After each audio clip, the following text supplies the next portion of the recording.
家好，我係 Legitfont 嘅小編啊。咁由今日開始，我哋會透過以短片嘅模式同大家分享一下關於護膚成分同埋我哋公司產品嘅資訊嘅。而今日第一集咧就會講下我個人嘅抗痘歷程啦。咁其實而家啦，大家透過鏡頭啦，可以見到我本身而家嘅皮膚狀態咧，都好似幾好。唔講你都唔知，其實喺我未入嚟呢間公司做嘅時候咧，我嘅皮膚狀態咧係非常之差嘅。咁喺度擺翻張相啦，大家可以見到咧，其實喺上年嘅時候咧，我係嚴重受到呢個暗瘡問題嘅困擾啦。隨之而嚟咧，仲有好多嘅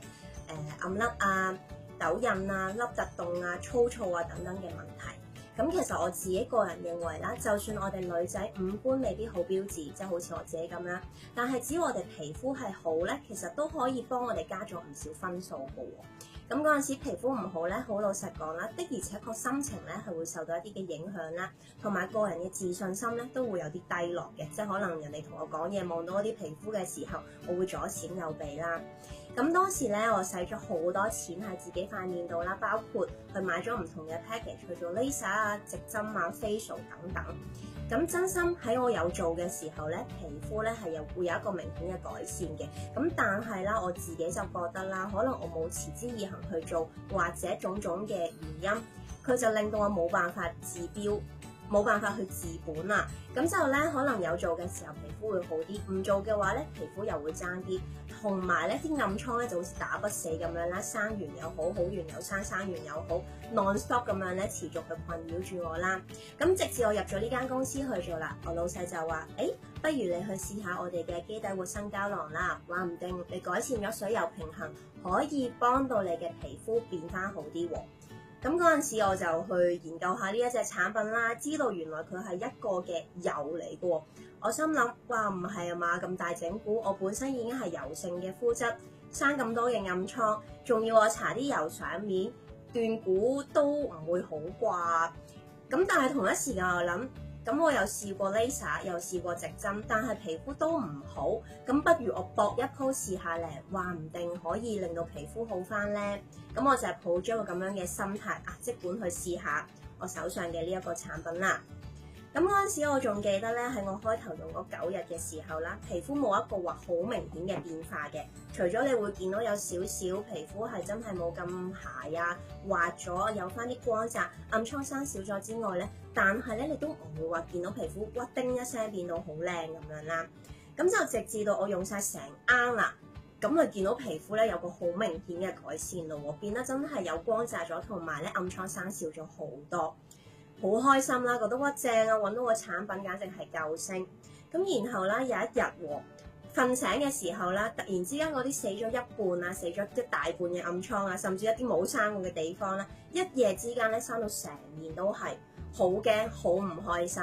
咁就即刻問公司啦，喂，發生咩事啊？明明本身都好地地嘅喎，點解突然之間會生翻晒出嚟嘅？係咪用錯定係點樣樣咧？咁原來問翻咧，先知道咧，原來呢一個嘅膠囊咧，係第一個階段咧，係有一個淨化嘅功能嘅。咁淨化即係咩咧？即係將你嘅皮膚做一個排毒嘅功效啦。咁佢要將你毛孔淨化咗，帶走咗你啲污糟嘢，你毛孔入邊先至會有一個足夠嘅空間咧，去吸收翻一啲嘅養分，慢慢去改善你嘅膚質啦。咁嗰陣時咧就聽到佢咁樣講啊，咁我心都定啲啦，原來係正常嘅。咁但係咧都唔係話每一個人咧會出現呢一個嘅狀況喎。咁而我啦就係有經歷咗呢一個嘅排毒期。咁大家可以睇翻呢張相啦，嗰陣時真係好樣衰。咁就佢再持續用啦，咁就用晒成個療程。咁到而家眨下眼，由上年8月到而家6月，都已經差唔多要1年嘅時間啦。咁我最大嘅感受咧，係覺得自己嘅皮膚咧係變得好穩定。咁除咗一啲特別嘅日子，你真係會生下一啲嘅暗瘡啊，或者壓力好大嘅時候，皮膚會爭啲之外咧，其實普通嘅時間底下咧，肌膚咧個狀態咧都唔係話真係好差嘅。同以前比咧，我已經係好滿意㗎啦。咁其實點解呢一個嘅基底活生膠囊係可以做到呢一個嘅效果咧？咁我相信啦，喺香港，包括我又好，我身邊嘅朋友，甚至乎啲同事都好啦，我哋未接觸呢個產品之前咧，淨係會諗哎呀肌膚好乾啊，缺水啊，我要用多啲保濕嘅 mask 啊，保濕嘅 cream 啊，搽多啲嘢啊。咁但係咧，原來當我哋一味幫皮膚去補水嘅話咧，都冇辦法令到皮膚咧係真正健康嘅喎。咁唯獨是我哋要做到水同油平衡，皮膚先至可以真正擁有一個健康嘅狀態啦。咁而佢入邊咧係有一個好靚嘅成分咧，叫做角鯊烯。咁唔講，我哋都真係未必會知道啦。原來我哋每一個人咧，由出世到25歲咧，我哋身體咧都會自製一啲嘅角鯊烯嘅。咁而呢一個角鯊烯咧，就係保護翻我哋嘅皮膚啦，去鎖住翻一啲嘅水分嘅。咁就除咗角鯊烯之外啦，我哋咧仲有一個嘅紅酵母嘅成分啦。紅酵母大家聽落可能會好陌生，咁佢另外一個名咧叫做蝦青素，大家可能會比佢有多啲嘅了解。咁其實我哋好容易咧會喺一啲嘅 supplement 入邊咧揾到蝦青素呢一個成分嘅。咁其實咧佢對皮膚究竟有啲咩咁好咧？咁好多一啲嘅研究都指出喎。蝦青素啦，佢係可以咧有一個非常之好嘅抗氧化功效，而佢嘅效力咧係遠遠超過維他命 E 咧500至1000倍咁多嘅。